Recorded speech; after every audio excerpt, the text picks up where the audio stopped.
Ora, boa tarde a todos. Nesta época tão marcada pelo receio e pela incerteza, o nosso convidado, Dr. Joaquim Fernandes, acaba de lançar o novo livro Apocalipse, os vários fins do mundo da história de Portugal. É um título bastante ilustrativo, face ao contexto civilizacional em que vivemos, mas que simultaneamente se apresenta como um reflexo dos medos e temores que outrora assombraram o imaginário coletivo do povo português. Esta será uma viagem no presente, através do passado, que pode acompanhar em direto no Facebook e mais tarde no nosso canal Exorrealidades. Pois, Sr. Professor Joaquim Fernandes, é um prazer tê-lo novamente aqui connosco. O professor Joaquim Fernandes, penso que quase que dispensa apresentações, serão poucos com certeza aqueles que não conhecem já o seu trabalho.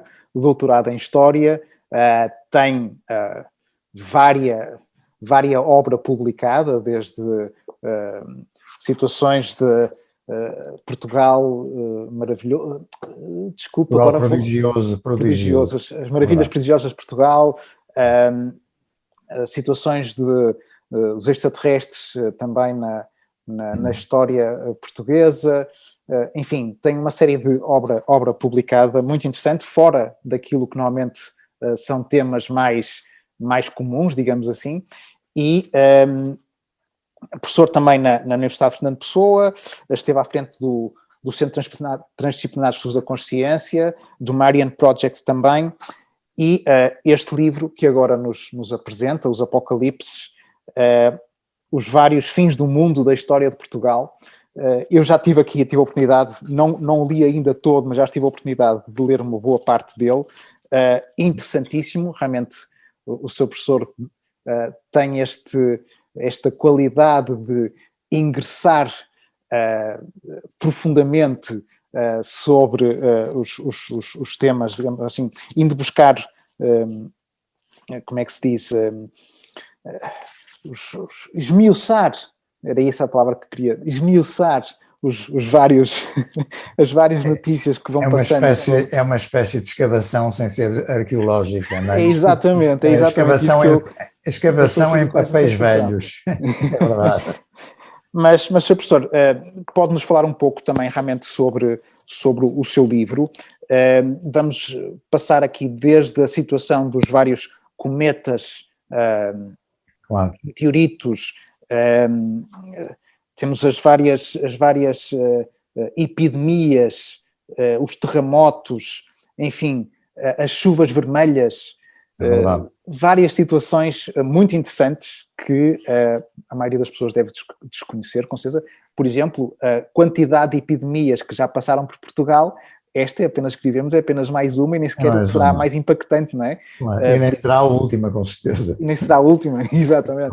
Mas há que ter um episódio muito interessante que eu achei piada, passado em Mondim de Basto, no Monte da Senhora da Graça, que hoje em dia é uma das etapas da volta a Portugal em bicicleta e que foi também palco de uma profecia. Um movimento profético, exatamente. Exatamente. Sr. Professor, deixo-lhe a palavra também. Fazer uma breve apresentação, digamos, uma sinopse das temáticas que eu desenvolvo no meu livro e depois, obviamente, as pessoas que quiserem questionar, podemos desenvolver em torno dos aspectos que pretenderem e que acharem realmente pertinentes.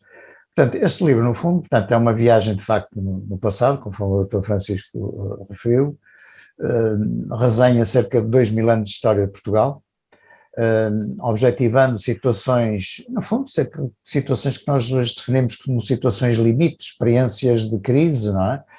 que tem a ver com fatores externos, ou seja, ameaças potenciais que vêm de fora do planeta, e também, enfim, algumas que se manifestam na própria Terra, como a questão exatamente das epidemias, não é?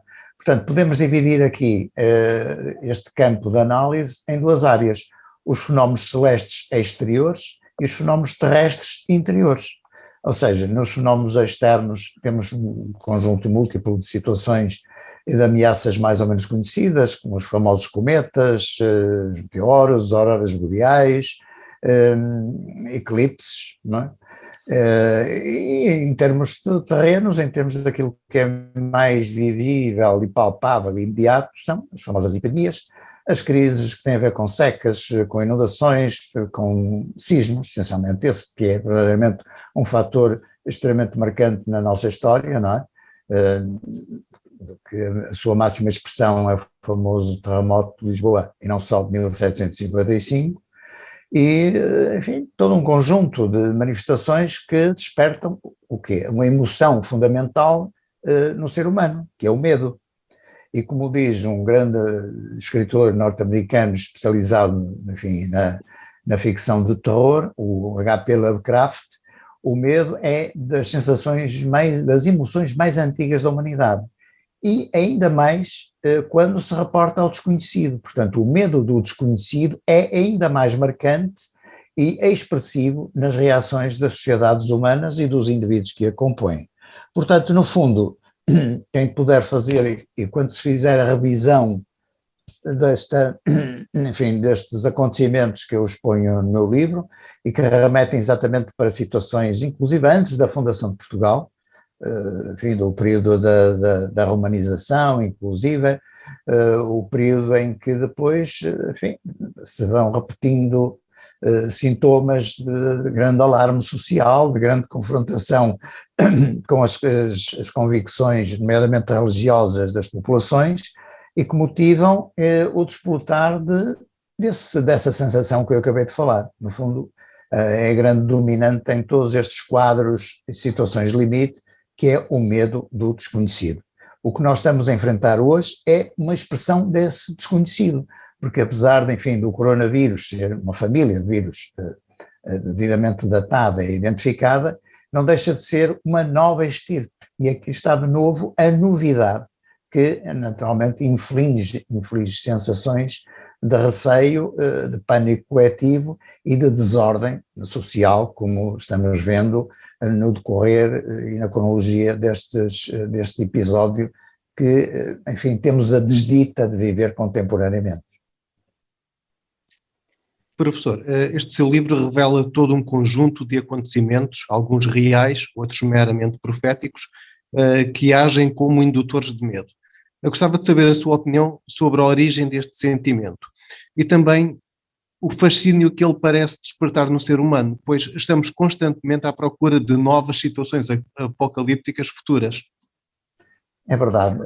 Do passado para o presente e se calhar para o futuro, este permanente fascínio, como referiu muito bem o Filipe Maia, tem a ver com a nossa capacidade e desejo de encarar formas novas de convivência, de descoberta e, naturalmente, confrontando-nos com situações limite, como disse há bocadinho, com situações onde o desconhecido é uma presença efetiva e que pode, naturalmente, pôr em causa a nossa sobrevivência. E muitos desses fatores, destes quadros, aquilo que eu sintetizei em Cavaleiros dos Apocalipses, ou seja, são 7 grandes ordens de situações que, digamos, em termos simbólicos, corporizei em outros tantos Cavaleiros dos Apocalipses, desde os cometas, auroras boreais, epidemias, sismos, eclipses, etc., corporizam exatamente esse desafio, que é um desafio cotidiano, para os quais nós normalmente não estamos disponíveis ou não estamos preparados psicologicamente. A nossa estrutura mental, e é bom que se refira a essa dominante, tem a ver com a composição do nosso próprio cérebro.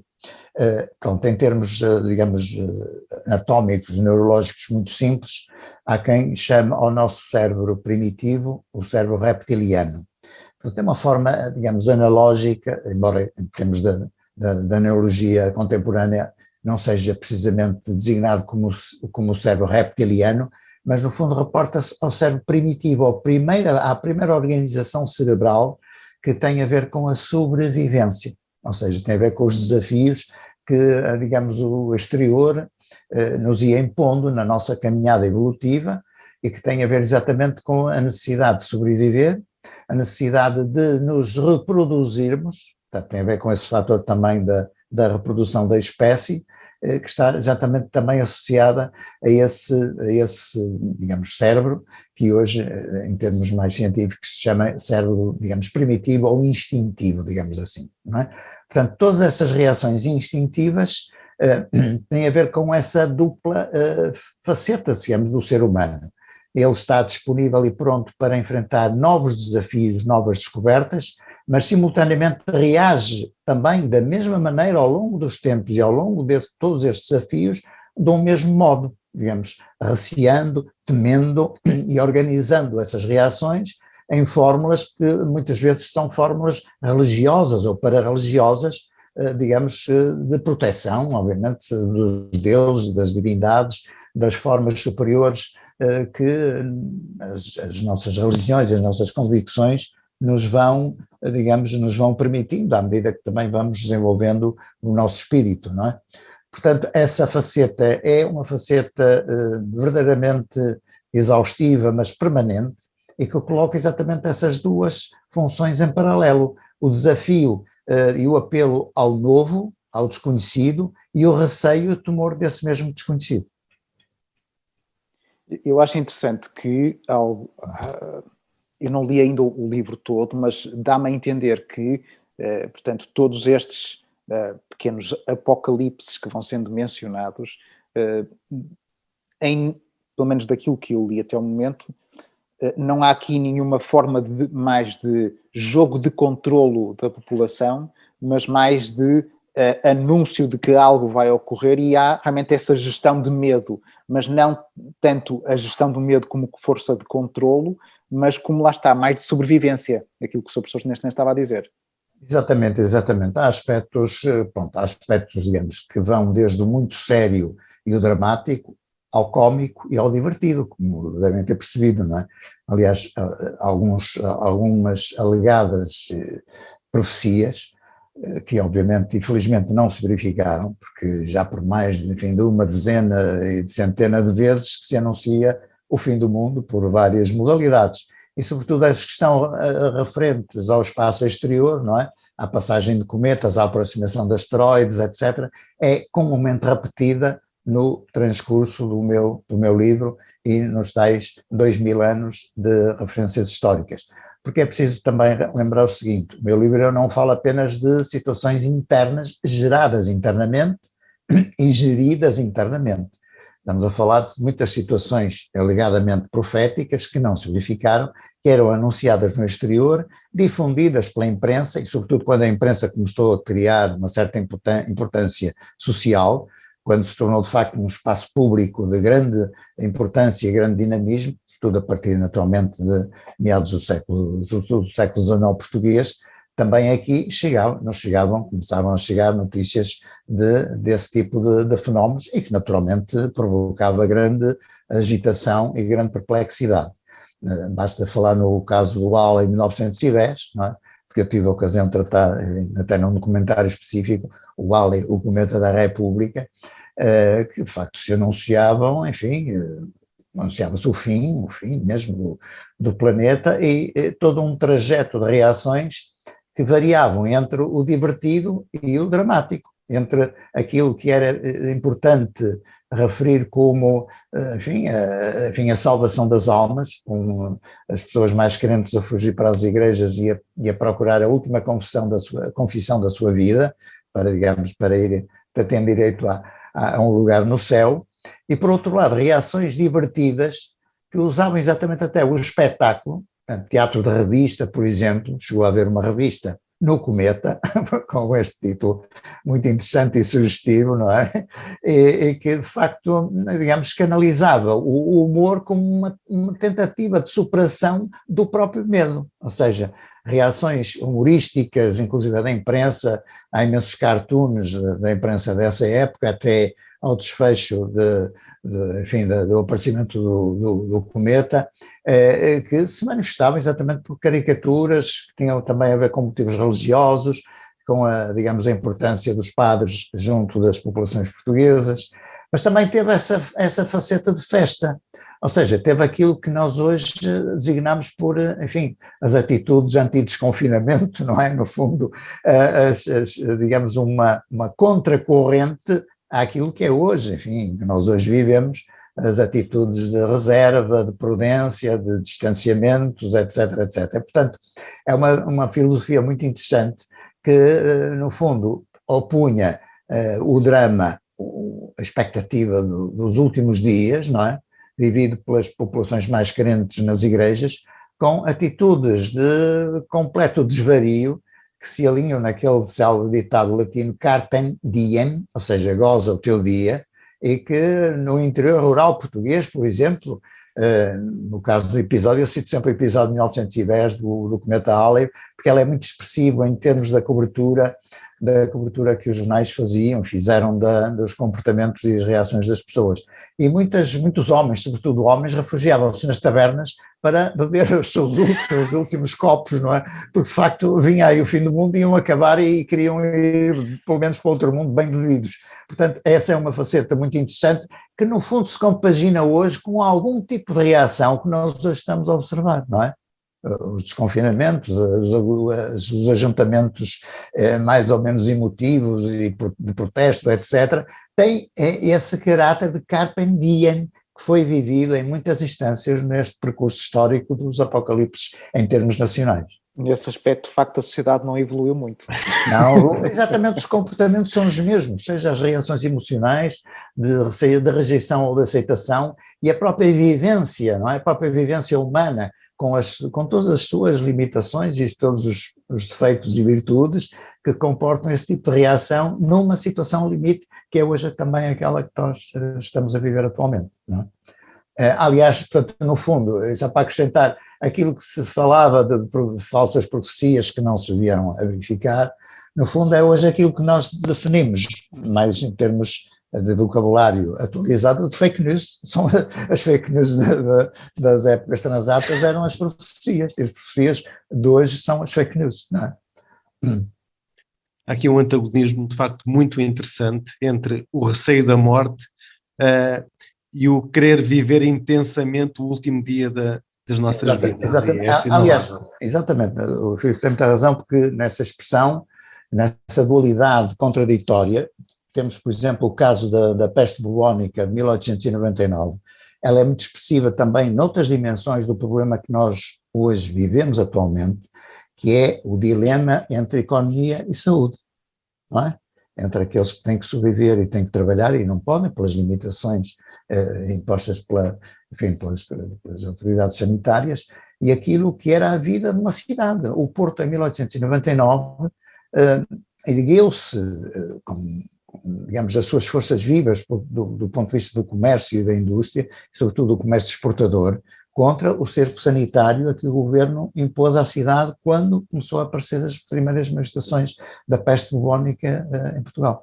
E, aliás, outras vozes, até, enfim, bastante respeitadas em termos intelectuais, como o Sampaio Bruno, talvez pelo menos aqueles que conhecem a rua Sampaio Bruno sabem que o Sampaio Bruno foi um grande jornalista e um grande pensador português, um grande filósofo, autor de uma obra fascinante sobre o encoberto, sobre Dom Sebastião, por exemplo, e o Sampaio Bruno era anti-confinamento, curioso, porque ele realmente defendia que a força viva do Porto era o comércio exportador, e não podia, o Porto do Douro não podia estar fechado à exportação e ao movimento, etc. E toda a expressão comercial do Porto, defendida por um jornal, enfim, centenário da cidade, o Comércio do Porto, que já não existe, mas era sobretudo através do Comércio do Porto que essas forças vivas da cidade se manifestavam contra o cerco sanitário que que o governo tinha imposto à cidade do Porto.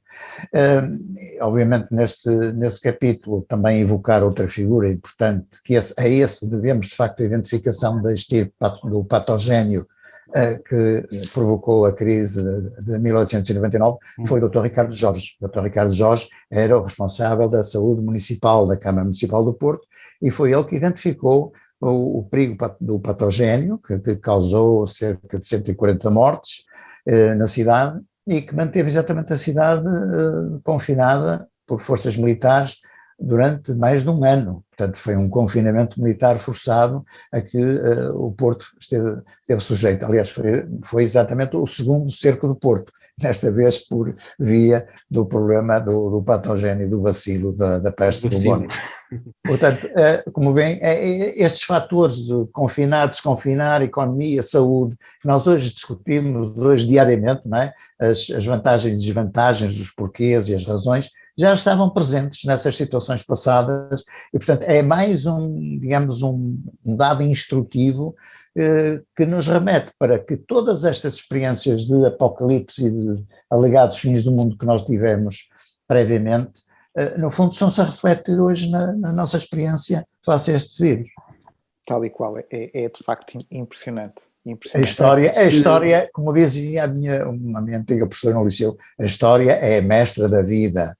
Portanto, não esqueçamos deste ditado, e de facto ela repete-se, às vezes repete-se como tragédia ou como farsa, como diria, enfim, o Marx, mas desta feita é verdadeiramente instrutivo, e quando fazemos este olhar retrospectivo sobre estas crises pandémicas e crises associadas, de facto, enfim, as experiências limite, as experiências de iminência do desaparecimento da vida na Terra, por aí fora, nós temos esta sensação, enfim, que já vimos isto muitas vezes na nossa experiência histórica, não só do país, mas obviamente em termos planetários.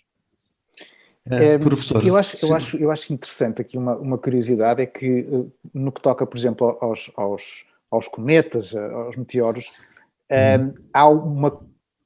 são várias as coincidências, apesar de tudo, com alguns acontecimentos na história. Portanto, a coincidência da passagem, de facto, depois reflete-se na morte de alguém, na derrota de uma, ou na conquista de uma praça.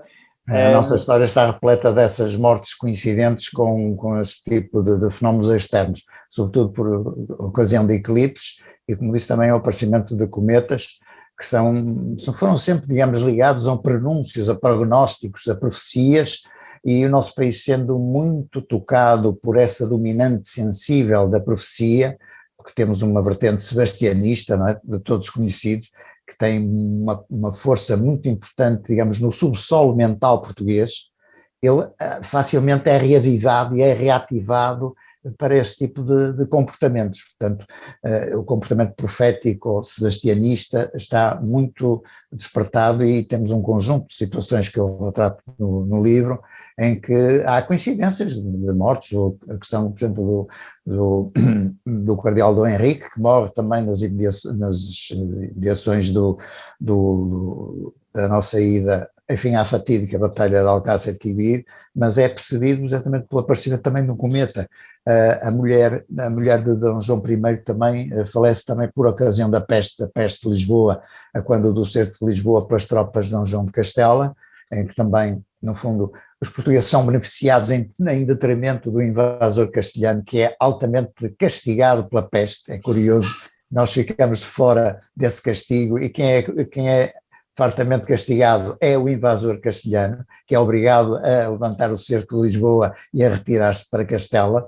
Portanto, cá estão estas relações, não é, de quem beneficia quem, enfim, no fundo, a história do peste-castigo, que é uma das dominantes que eu retrato aí nessa sequência, exatamente de coincidências entre castigos e pestes e personalidades envolvidas que morrem ou são de facto afetadas pela doença, etc, etc. E, portanto, essa relação entre o que está em baixo e o que está em cima, não é? É um espelho notável de coincidências, enfim, ou não, mas em termos factuais são coincidências, obviamente para lá, quem sabe de outros sinais e de outros simbolismos. São coincidências que reforçam, no fundo, exatamente, reforçam depois as convicções das pessoas, afinal, aquele eclipse já assinalava que o rei ou a rainha ou o príncipe iam morrer. Portanto, claro que sabemos que houve muitas notabilidades que, enfim, inclusive a nível da coroa portuguesa, que morreram. O caso do Dom Pedro V, que morreu de tifo, não é? Com 24 anos. Portanto, situações, obviamente, a que não era possível, não era muito fácil escapar pelas vicissitudes do tempo e dos conhecimentos da medicina da época. Não é? Ainda hoje estamos envolvidos numa grande confusão, não é? Enfim, com a questão das vacinas. Aliás, há uma rejeição também em tempo da crise de 1899 aqui no Porto, com um movimento anti-vacinas. Também é muito interessante, não é? Muito interessante junto das camadas populares. As camadas populares, digamos, acicatadas pela animosidade lançada pela imprensa, porque estávamos, obviamente, os portugueses sentiam-se lesados, como disse, na sua importância e atividade comercial, na própria sobrevivência das empresas de comércio ligadas à exportação de vinho do Porto e não só, e, portanto, há uma reação visceral das camadas populares contra a vacinação, que já estava em curso nessa altura. Portanto, como vemos aqui, sinais muito interessantes e coincidentes com a nossa experiência atual. Portanto, aquilo que nós estamos a experimentar hoje, nós podemos olhar como um espelho nas situações transatas da nossa história. Professor, se me permite, vou lançar também aqui para discussão algumas questões que nos vão chegando pelo Facebook, e agradecer também ao Miguel, à Ana, ao Alexandre e ao César a dedicação nos bastidores ao auxiliarem de fazer chegar estas questões. Uma questão que nos vem da nossa telespectadora, ouvinte, Maria Clara Valente: não será que alguns apocalipses possam ter sido planeados, mas abortados por raças superiores? Essa é um grande desafio, de facto. Pudesse eu ter, digamos, a clarividência e o conhecimento para poder discernir essas intenções escondidas e obscuras por trás, enfim, de alguns propostos meios de aniquilação total, não é, do planeta e dos seus seres viventes, não é? Enfim, quiçá poderá haver algumas forças que nós obviamente não controlamos, que estão se calhar interessadas em que não vivamos melhor, em que possamos, obviamente, ser arredados da nossa marcha ascensional e civilizacional e espiritual, e que coloca aqui grandes dilemas e grandes problemas de uma espécie de combate nas trevas, não é? Portanto, no fundo, penso que é isso que está aí mais ou menos latente na questão da nossa espectadora. É uma questão interessante do ponto de vista intelectual, refletir um pouco sobre essa dinâmica que nos escapa no visível, mas que poderá ser uma componente de uma história invisível que nos passa à margem e sobre a qual nós não temos qualquer hipótese de controle. É isso que me parece que eu possa manifestar neste momento, porque de facto é uma questão respeitável, mas altamente especulativa, obviamente, portanto não temos documentos que possam, digamos, negar ou infirmar ou reafirmar essa pista. Essa pista, enfim, poderá ser plausível, poderá ser mais ou menos plausível, mas numa dimensão histórica que não tem muito a ver com o documento. E enquanto historiador eu tenho que me restringir a uma coisa muito clara e evidente, que é o documento, não é? Mas obviamente que é uma especulação em termos filosóficos que não deixa de ser muito interessante. Acho que nós, seres humanos, gostamos também de intrinsecamente acreditar que existe algo ou alguém superior que nos vai protegendo. Continuam a chegar perguntas através das nossas redes sociais. Vou-lhe colocar aqui mais duas questões do Mário Neves, presumo que tenha sido o nosso convidado aqui do Egos ou Realidades. Muito bem. Grande abraço para o Mário. Uma das perguntas que o Mário Neves coloca é se o medo ultrapassa a racionalidade, e coloca uma outra questão: porque é que a evolução humana não permite um discernimento diferente, agora que estamos numa época em que o homem procura lançar-se para as estrelas? O medo, como disse, como tenho sublinhado, é uma emoção básica da humanidade e é, de facto, das mais antigas que nos acompanha da nossa evolução, como digo, o tal cérebro instintivo e primitivo que nos tem acompanhado. Agora, naturalmente, que nós vamos dilatando a nossa capacidade de reflexão e vamos enriquecendo, digamos, se quisermos, novas camadas do nosso cérebro, e alargando também o nosso campo de consciência, que é, digamos, uma dimensão que não é compaginável e não é verificável, digamos, em termos de existência do próprio cérebro. Aliás, discute-se muito se a nossa consciência integra ou faz parte do cérebro, ou são duas realidades completamente distintas e autónomas, não é? Portanto, mas de todo modo, a questão que me parece importante é que não é possível elibar e inibir e eliminar de todo o medo. Porque de facto as surpresas são constantes, as manifestações do desconhecido são permanentes e impõem-nos claramente reações superficiais, realmente, que a racionalização, o racional, não é capaz de superar. E, portanto, só depois de uma maturação muito vincada, enfim, com o auxílio da ciência, obviamente, com a reflexão da comunidade científica, enfim, e dos seres pensantes e dos filósofos e dos influenciadores da sociedade e dos grandes mídias que fazem reflexão sobre essas matérias, é que é possível ir superando paulatinamente. Mas, de facto, a nossa emoção básica é o medo, e isso não me parece que haja grandes dúvidas quanto a isso. Agora, essa contrapartida que nos leva, digamos, a explorar o desconhecido, como parece que é essa a questão, o que é que nos leva a sair daqui, a explorar outros mundos, outros planetas, a ir até à Lua, como já fomos, a reconsiderar agora a exploração da própria Lua, a partir para novas etapas da exploração de Marte, que está em curso nesta década, não é? É o desejo, de facto, de nos superarmos também, inibindo e iludindo essas nossas, digamos, capacidades menores que têm a ver com essas reações instintivas do medo. Portanto, digamos que é o próprio medo que é, digamos, posto sempre em causa pela nossa capacidade e o nosso sentido de descoberta até de nós próprios e das nossas próprias capacidades. Portanto, há aí uma dialética permanente entre essas duas forças. O medo que nos pode inibir e o sentido de descoberta de irmos mais além de nós próprios e do mundo onde nascemos e onde estamos ainda hoje confinados. Chegou-nos uma questão de um nosso espectador, Vasco Fernandes, que assenta também numa outra questão que lhe queria colocar. Especificamente o capítulo 7 do seu livro, onde nos fala da PIDE contra Marte e dos marcianos que desembarcaram em Braga na célebre emissão de Matos Maia, que lhe valeu a detenção pela PIDE. Gostava que nos falasse um pouco destes episódios que descreve aqui no livro. Essa é um dos cavaleiros do Apocalipse, não é? Corporizado pelo outro que nós desconhecemos. Cá está de novo a questão do desconhecido. O outro, para ser, digamos, recebido e julgado como igual, tem que ser conhecido. Se nos aparece uma entidade com a qual nós nunca contactamos, nunca visualizamos, não conhecemos as suas intenções, os seus projetos, não é? A sua dialética quando nos propõe um encontro, a primeira reação é exatamente essa, é rejeitá-lo e em muitas situações, corporizar e manifestar situações de receio e de medo.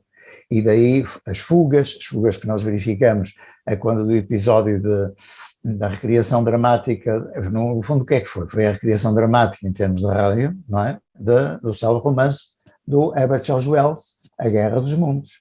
Aliás, fartamente apresentado no cinema em várias versões, em séries televisivas, etc., e que o Orson Welles, o outro Welles, em termos do grande autor e dramaturgo e cineasta, Orson Welles, reconstituiu em termos de dramatização radiofónica em 1938. O Matos Maia, o nosso Matos Maia, que aliás tive a grande ocasião de contactar com ele e, digamos, conversar muito sobre a sua iniciativa corajosa em 1958, ele realmente recriou a chegada dos marcianos. Os marcianos ainda não existiam extraterrestres, nem reptilianos, nem nada que seja. Eram os marcianos, que era, digamos, digamos, a figura, não é? O símbolo, enfim, do visitante extra-terra, e que Marte era a sua expressão, máxima como terra natal de uma putativa e imaginativa civilização fora da Terra. E, de facto, Matos Maia, na sua recriação aos microfones da Rádio Renascença, ainda por cima uma emissora católica portuguesa, não é? E impôs, naturalmente, uma noite de pavor em termos nacionais.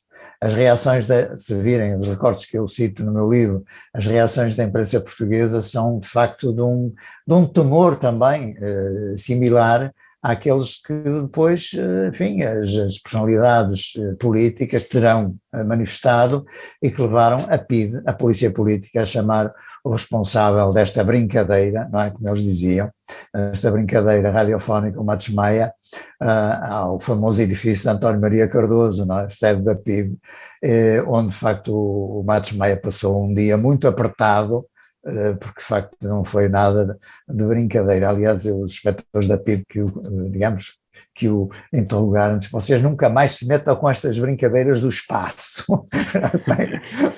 E, portanto, aí é uma reação óbvia, não é? Porque, de facto, era qualquer coisa que era incontrolável pelo poder político, militar, etc., da época, o pensamento lógico da época, e o mesmo depois aconteceu na recriação dos marcianos em Braga, na década de 70, não é? Em que muita gente fugiu para a Galiza, o presidente da Câmara Municipal de Braga fugiu para o Porto, portanto, houve pessoas em fuga da sua casa porque sentiam mesmo que estavam a ser atacados por entidades vindas de Marte. Portanto, o nível de recriação e o nível de verossimilhança destas recriações foi de tal modo impressivo, mesmo através da rádio, ou seja, só através do som, só através da palavra, mas bastou a palavra para as pessoas se convencerem que estava a ocorrer um evento absolutamente extraordinário e que fugia fora absolutamente do controle das autoridades e obviamente instaurou uma situação absoluta de pânico. Mais uma vez um medo, não é? E acho interessante porque o professor faz aqui referência num dos capítulos do livro sobre as cartas de Jesus Cristo, em que aborda precisamente a questão de terem sido, no fundo, utilizadas para os menos instruídos, não é? Que foram levados. Que o mundo ia acabar também durante, creio que a década de 1870. Aliás, começa em França, é uma pseudo-profecia que é lançada em França nos jornais franceses. Enfim, é um vigarista que negocia umas pseudocartas, cartas escritas, imagine-se, com papel e tinta por Jesus Cristo, não é? Que tenta obter alguns dividendos materiais de parte de uma senhora viúva e que depois é reproduzido, essa situação é reproduzida também em Braga. Portanto, nós temos o condão também de aproveitar e de nacionalizar essas inspirações que nos vêm do estrangeiro. E, portanto, e hoje em dia, desculpe interrompê-lo, ainda hoje em dia se faz isso com os e-mails e as cartas que se recebem da Nigéria, não é? Pedir dinheiro, no fundo é exatamente igual. Claro, que é uma herança de não sei quantos milhões e há uma pessoa interessada em que algum de nós faça o favor de receber alguma parte desses milhões, não é? E, portanto, são essas situações. A componente externa, exterior ao planeta, digamos, as ameaças chamadas ameaças cósmicas, contidas neste grupo de expressões como cometas, auroras boreais, eclipses, sobretudo estes três núcleos de ameaças externas, são repetitivas, são exaustivamente repetidas ao longo da história e dão aso, de facto, a estas reações que a história vai anotando como singulares e que escapam completamente ao racional que se queira impor, ao racional que se queira, digamos, usar na mediação, porque as populações são muito sensíveis a este tipo de manifestações e, digamos, o povo português tem de facto obviamente não somos melhores nem piores que os povos estrangeiros, não é? Que as culturas estrangeiras e que outras civilizações de outros tempos e de outros lugares. Mas o povo português tem esta componente que, aliás, o próprio Fernando Pessoa já sublinhava. Nós somos um povo extremamente emocional e sentimental e temos muito pouco de racional. Portanto, este não é um retrato que a Pessoa já fazia de nós e isto, digamos, convoca-nos exatamente para essa herança cultural que vem da componente messiânica, a componente sebastianística, que também, obviamente, tinha uma componente messiânica, porque o Sebastião, no fundo, estava designado para fazer ressurgir a pátria, relançá-la de novo, não é? Digamos, aquela ambição esgotou-se nos campos dramáticos de Alcácer Quibir.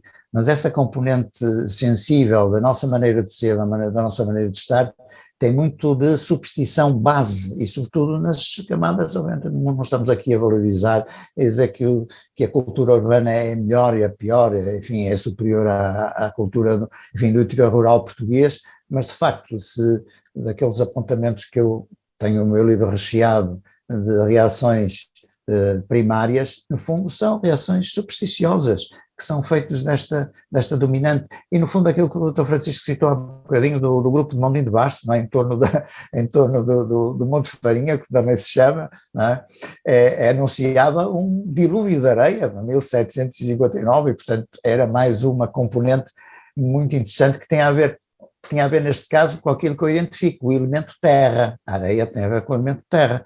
As outras ameaças têm a ver com o elemento água, as inundações, o dilúvio universal, o elemento fogo, no fundo, que é a questão também também dos sinais que nós temos de várias ameaças da aurora boreal. Por exemplo, a aurora boreal é marcadamente um signo do fogo, porque é o céu em fogo, não é? Com aquelas cortinas de fogo sucessivas. Veja-se o episódio que eu reproduzo da aurora boreal de 1938, que aliás tem ligações a Fátima, curiosamente à profecia de Fátima, não é? O aviso que a Lúcia faz, virá um sinal espantoso no céu, e que por aí, enfim, toda a gente em pânico.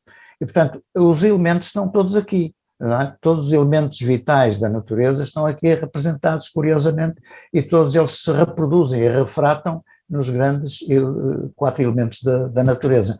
Porventura, e isto obviamente ainda estamos do ponto de vista e no território da especulação e da previsão científica, que é aqueles que já leram as últimas páginas do livro, quando nos interrogamos, mas vai haver algum fim do mundo efetivo? Pois obviamente parece que estamos condenados a isso, e aí parece-me que de facto é o fogo, o elemento fogo que vai levar a melhor sobre todos nós e sobre todos os outros elementos, porque segundo, enfim, as previsões dos astrofísicos, dentro de cerca de 5 mil milhões de anos, o nosso Sol vai esgotar-se, vai, digamos, consumir todo o seu hidrogênio, vai se transformar numa anã vermelha, vai dilatar toda a sua superfície, todo o seu corpo, e vai engolir, digamos assim, vai devorar os planetas interiores do sistema solar, no qual nós estamos incluídos. Parece que talvez Marte, não é? Talvez Marte, enfim, possa escapar, se calhar os nossos futuros terrestres marcianos possam ainda escapar, mas o que é facto é que parece que o nosso destino está a ser traçado em termos de sermos transformados num torrão completamente, enfim, estorricado, né, que depois vagueará pelas dimensões, enfim, do espaço e de outros sistemas solares mais ou menos próximos. E, portanto, o nosso destino parece que está mais ou menos traçado, mas obviamente não vamos esperar por 5 mil milhões de anos para começar a fazer as malas e embarcar para outros mundos, porque de facto, os milhões de anos antes, o aumento de temperatura será de tal modo marcante que qualquer forma de vida será impossível neste planeta. Portanto, o aumento de temperatura irá atingir centenas, se não milhares de graus Celsius, fará com que, se calhar, os últimos espécimes vivos, se calhar serão, enfim, aqueles insetos, aqueles extremófilos que hoje se refugiam, não é? Extremófilos que hoje estão a ser tão discutidos como os últimos resistentes neste planeta, e que poderão eventualmente ser os últimos a abandonar o barco, como se diz, não é? Portanto, esta jangada em que nós vogamos em volta do nosso Sol 365 dias por ano, parece que está perfeitamente datado, mas obviamente será uma coisa que não nos vai afligir, porque, como como contava o Carl Sagan numa das suas palestras, ele falou exatamente nesta previsão da morte do Sol dentro de 5 mil milhões, e um dos presentes na Assembleia levantou-se e perguntou-lhe: desculpe, o senhor disse 5 mil milhões ou 5 milhões? Ele disse: não, eu disse 5 mil milhões. Estou mais descansado, disse o espectador. O homem estava pronto para resistir ainda durante 5 milhões de anos, mas se fosse 5 mil milhões já era um bocadinho mais complicado, não é? Portanto, tem estas anedotas, enfim, também um pouco para dissuadir este clima de tensão sobre os fins dos tempos e os fins do mundo e os fins de tudo, mas no fundo é a apocatástase, não é, como diz o termo grego, o fim de tudo, está aí no desenho da evolução do próprio universo, sobretudo no universo local, que é esse que nos diz respeito, mas obviamente haverá muitos outros universos, não só locais, mas se calhar interdimensionais e fora do nosso tempo e das nossas cogitações, e sobretudo fora absolutamente do nosso intelecto e da nossa capacidade de imaginar qualquer outras possibilidades. Aliás, ainda ao encontro, no fundo, daquilo que uma das espectadoras que o Filipe Maia citou há bocadinho, não é? Se calhar realmente é possível e bem possível, que outras dimensões e outras realidades surjam aqui entre nós, paredes meias, mas que, enfim, se calhar nós ainda não estamos habilitados. Também eles a viver eternos apocalipses, não é? Mas é evidente, mas nem sequer desconto isso como possibilidade. Acho que sim, todos os universos têm, no fundo, os apocalipses que merecem ou que querem ter também, não é? No fundo, será um pouco isso, porque, no fundo, a eternidade de qualquer coisa que seja infinito é realmente utópico, não é? Todas as coisas finitas têm o seu tempo, não é? E, portanto, nós também, como eu costumo referir muito isto, nós, como seres finitos, não temos qualquer possibilidade ou capacidade de imaginar o infinito. Quer dizer, vamos avançando, vamos dando uns pequenos passos no sentido de imaginar e de produzir algumas imagens, algumas ideias, algumas concepções filosóficas, mas que naturalmente ficará sempre muito aquém do que será exatamente esse infinito ou essa eternidade, porque no fundo o infinito vai de par com a própria eternidade, não é? No fundo já estávamos um pouco a entrar em dimensões absolutamente extraordinárias que vão para além dos factos vividos, enfim, pelo pobre ser humano, neste caso ao longo de 2000 anos de história de Portugal, não é? Sim, e eu dava por mim aqui a pensar nas palavras do professor e na importância que cada um dos elementos, ar, terra, fogo, ar, teve nesta nossa concepção do que será o Apocalipse, e dei por mim a pensar no quinto elemento, o éter e outras formas de vida supostamente etéreas, sem constituição física como nós a conhecemos, mas isto estamos a divagar e a fugir completamente. Claro, é evidente. Não, mas o éter teve uma importância muito grande, sobretudo nos finais do desenvolvimento da física na segunda metade do século XIX. Aliás, eu refiro isso na minha tese de doutoramento sobre o imaginário extraterrestre na cultura portuguesa, e destaco bem a importância e o impacto que essas doutrinas tiveram, inclusive na própria cultura científica portuguesa. Portanto, qualquer coisa que era partilhado e partilhável para a comunidade dessa época, e portanto tudo isso faz parte da nossa capacidade, de imaginar e tentar explorar, enfim, o futuro e as capacidades da ciência e sobretudo das componentes da física que se mostra obviamente surpreendente, não é? Quando se fala em mecânica quântica, etc., não é?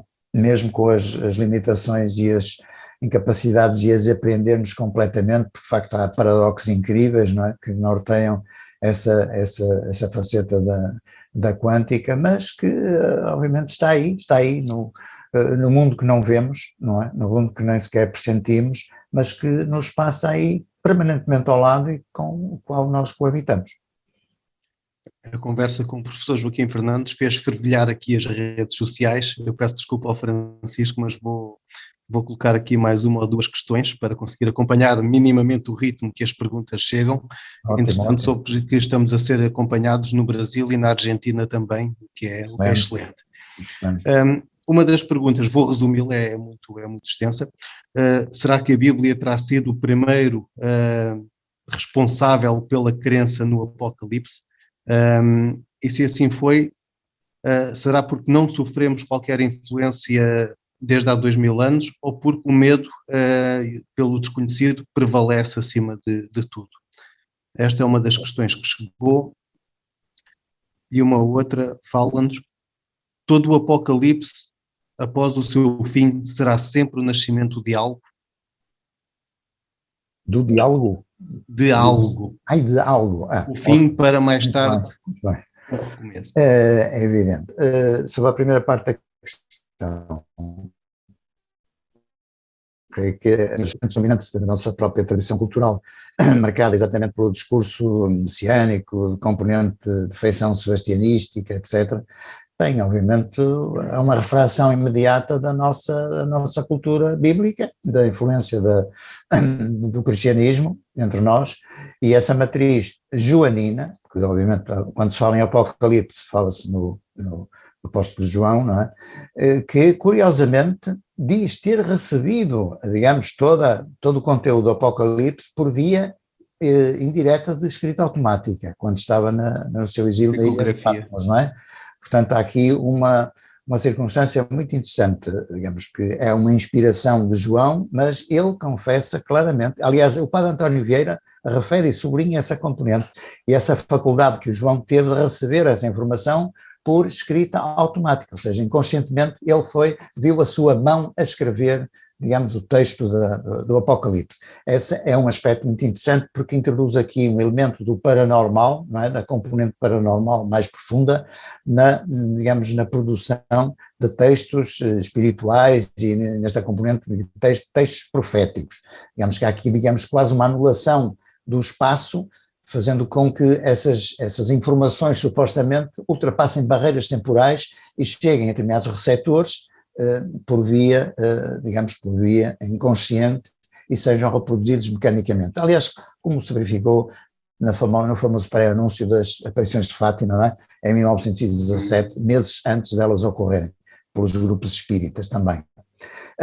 A outra parte da questão tinha a ver com a relação entre o Apocalipse e o recomeço, não é? O Renascimento, exatamente. Se quiser. Perfeitamente, acho que sim, porque estamos numa história circular, a nossa história nessa versão, digamos, apocalíptica joanina, penso que será sempre de considerar uma história circular de recomeço. É numa ligação que me parece também óbvia àquilo que é a própria filosofia hindu das idades, não é? Das idades, enfim. Portanto, há aqui a idade do ferro, nós supostamente estaríamos na idade do ferro, que é a idade da decadência, e estaríamos na iminência de fazer uma religação de novo a uma idade do ouro.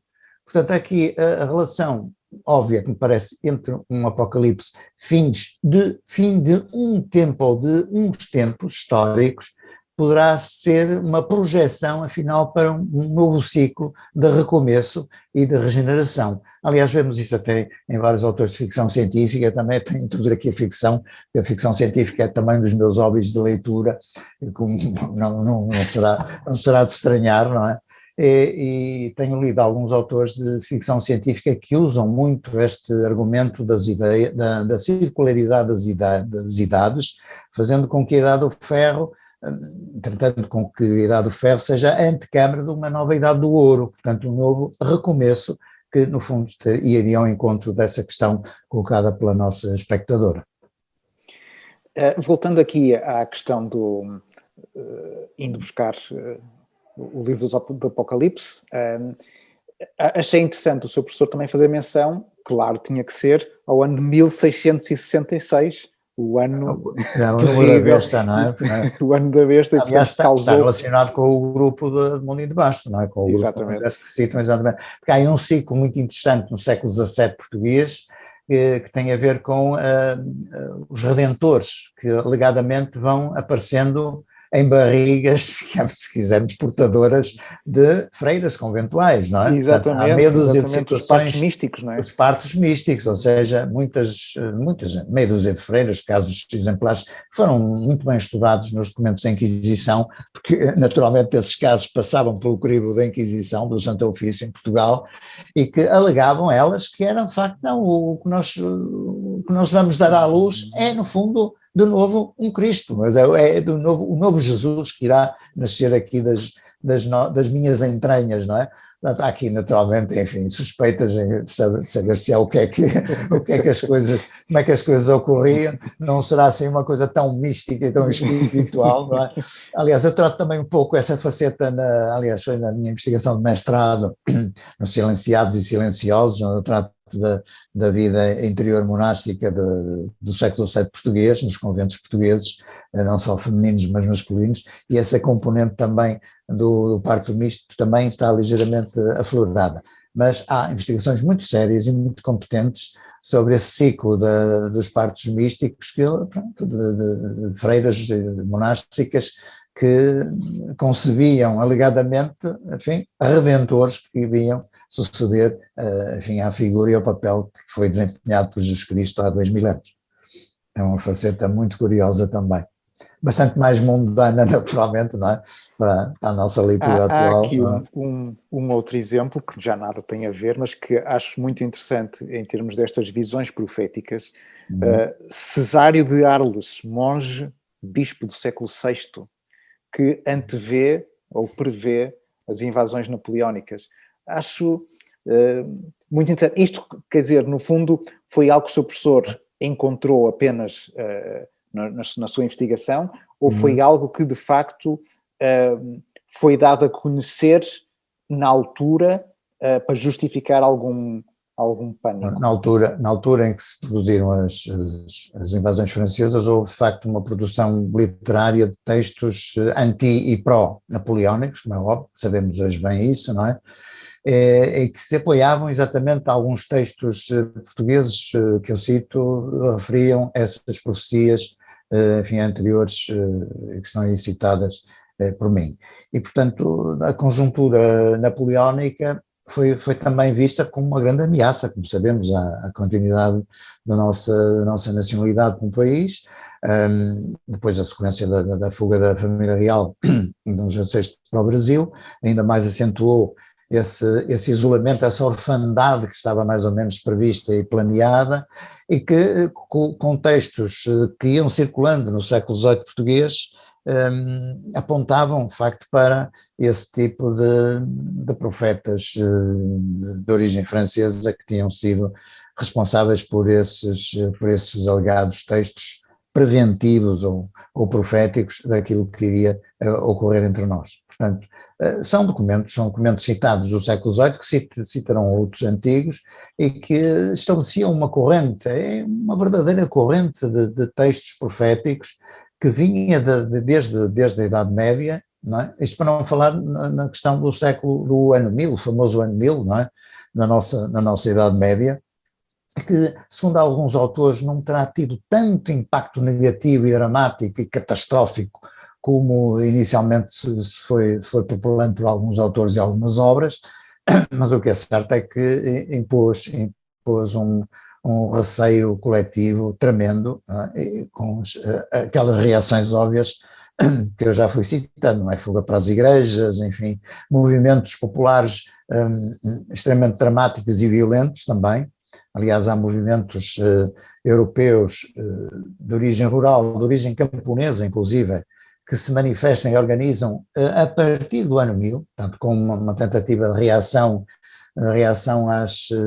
às diretrizes do grande feudalismo. Portanto, estamos aqui a falar de uma dialética entre o senhor feudal e o pobre miserável camponês, portanto, no fundo também no rescaldo das consequências do ano 1000. As grandes obras de autores franceses, de Georges Duby, por exemplo, e outros, que eu refiro e são facilmente adquiríveis por quem pretende perceber esta fase do milenarismo europeu, do ano 1000, que depois, no fundo, vai se repetir daqui 1000 anos depois, com a célebre crise do vírus informático, não é? Do ano 2000, que toda a gente estava aflita, que ia causar uma perturbação tremenda e que ia destruir todo o nosso modo de vida e capacidade organizativa, porque o computador não conseguia ir além dos 2 dígitos e, portanto, não fazia atualização, e nada disso, infelizmente, aconteceu, mas de facto foi uma das grandes ameaças também, uma das últimas, enfim, profecias, até balizadas do ponto de vista científico e técnico, etc., por muito boa gente e muito boas mentes, não é? Mentes até brilhantes, como hoje se diz, mas de facto, enfim, acabou por não se justificar e não se confirmar. Felizmente para nós, não é? Não voltamos a uma era pré-informática. É verdade, é verdade, felizmente. Professor, tenho aqui uma mensagem do Brasil também, do grupo Contactos Imediatos, pela Josiane. Ela considera os apocalipses como eventos como algo cíclico, portanto, Sim, claro. de facto, nós estamos sempre à procura de um novo apocalipse, mas gostava de saber se estes acontecimentos serão algo programado também para nos testar e para testar a nossa evolução enquanto sociedade. Bom, mas é mais uma questão no domínio da especulação. É mais uma questão de interpretação pessoal. É uma questão de interpretação. Eu acho que nós, obviamente, podemos produzir e podemos ser a causa imediata de alguma das ameaças que podem ser transformadas em apocalipse. Está nas nossas mãos ou não, no caso da questão do vírus informático, não é? Em prevenir e antecipar os seus danos possíveis na comunidade, a nível individual e a nível coletivo, não é? Agora, há outras ameaças potenciais externas que poderemos não ter capacidade de as prevenir, de as antecipar, se calhar, mas não as poder interromper totalmente, não é? Nós a todo momento, nós estamos a ser torpedeados, como toda a gente sabe, por centenas de corpos minúsculos que vêm do espaço exterior, não é? De poeiras, que são restos, enfim, de asteroides, de cometas, etc., etc. Desculpa. E que um desses episódios terá levado à extinção dos famosos dinossauros, como há cerca de 70 milhões de anos, não é? Se calhar por causa dessa extinção dos dinossauros é que nós hoje emergimos como espécie dominante do planeta, que se calhar não tivesse sido o fim dos dinossauros por um efeito externo, um invasor externo corporizado, enfim, num grande asteroide que supostamente, enfim, aterrou ali entre a América Latina, a América do Norte e a América do Sul, nós se calhar não teríamos emergido como raça dominante e não estávamos aqui a discutir os apocalipses que já passaram pelo nosso historial civilizacional e cultural, não é? Agora, outra questão paradoxal que eu, aliás, coloco nas últimas páginas do livro também, é que essas mesmas, digamos, ameaças externas, ameaças entre aspas externas, como asteroides, como cometas, etc., que são, digamos, que catalogados como destruidores da vida, ou podem ser catalogados como destruidores da vida, assim como foram, supostamente, a questão dos dinossauros que existiram há 70, 80 milhões de anos, também podem ser os portadores dessa mesma vida. E hoje, como sabemos muito bem, a doutrina da panspermia universal atribui aos corpos externos, com os quais somos bombardeados diariamente, a produção de facto, de sementes da vida, que são, enfim, lançados a todo momento no espaço, atingindo planetas como o nosso, atingindo outros mundos, que se calhar potencialmente berços de outras vidas futuras a serem desenvolvidas no seu seio, e portanto há esta faceta entre vida e morte que faz com que este binómio seja parte apenas de uma única realidade. A vida dentro da morte, a morte dentro da vida. Portanto, este sinónimo, esta bilateralidade… O potencial do extermínio. Exatamente, o extermínio pode ser também um potencial da vida. Portanto, enfim, alegremos-nos ao menos com esta possibilidade, não é? Se algum dia nos calhar, enfim, cair, como os gauleses temiam, o céu em cima das cabeças, não é? Como o famoso Obelix e Asterix temiam, não é? Também essa capacidade destruidora pode ser, por sua vez, uma capacidade de regeneração dessa vida. Daí voltamos de novo àquela questão que alguém colocou, do apocalipse ser também uma saída para uma regeneração, para um novo começo, que me parece óbvio dentro desta leitura, não é? Muito bem. Tenho aqui uma questão também sobre Nostradamus e a sua suposta capacidade de antever acontecimentos. Poderemos considerar estes apocalipses nessa época sem ser reconhecido pela parte religiosa? Bem, algumas quadras do famoso Nostradamus, de facto, são problemáticas de interpretação por um simples acaso. dá a ideia, supostamente, que ele teria uma capacidade, de facto, instintiva de apreensão de quaisquer sintomas, de quaisquer sinais, que poderia, no seu espírito, tal como o nosso João na ilha de Patmos, no seu exílio, né, recebeu o texto do Apocalipse por via indireta e via da escrita automática, se calhar Nostradamus também teve acesso a informações que, digamos, que o escaparam, que o libertaram das nossas coordenadas do espaço e do tempo.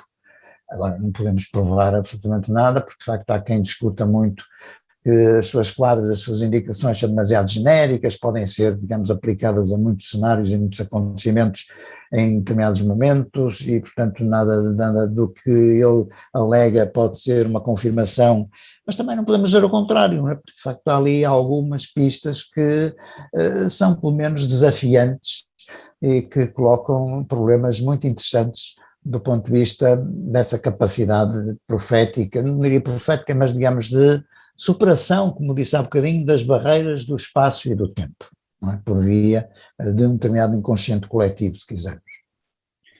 Professor, já vimos que o seu livro de facto mexe com a curiosidade de quem nos acompanha, já está à venda, pode ser adquirido online, através de que site?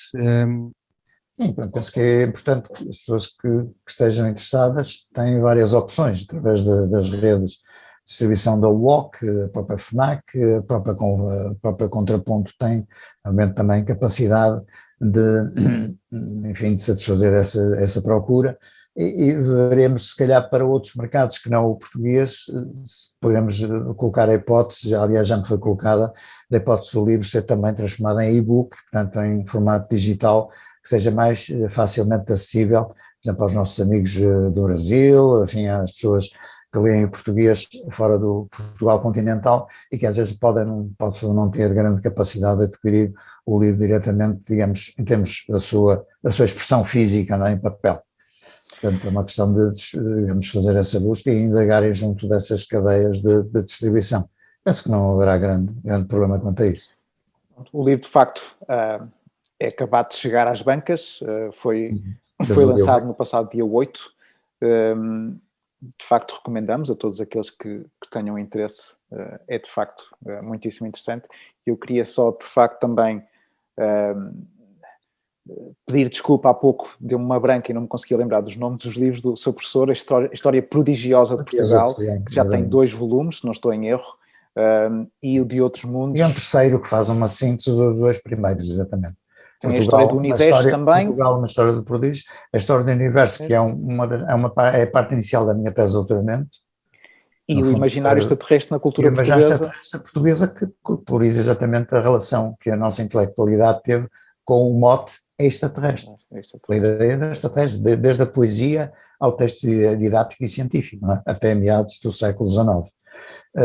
Já agora, uma coisa que o Dr. Francisco disse, em termos de sumariação digamos, das referências e das ilações que possamos tirar destes nossos fins do mundo, eu penso que é, sobretudo, importante chamar exatamente essa experiência das reações emocionais e coletivas ou individuais das populações em determinada época e em determinado período para aquilo que nós vivemos atualmente. Portanto, penso que é muito importante aquilo que nós, se calhar, pensamos que é uma coisa absolutamente extravagante, impensável. Não!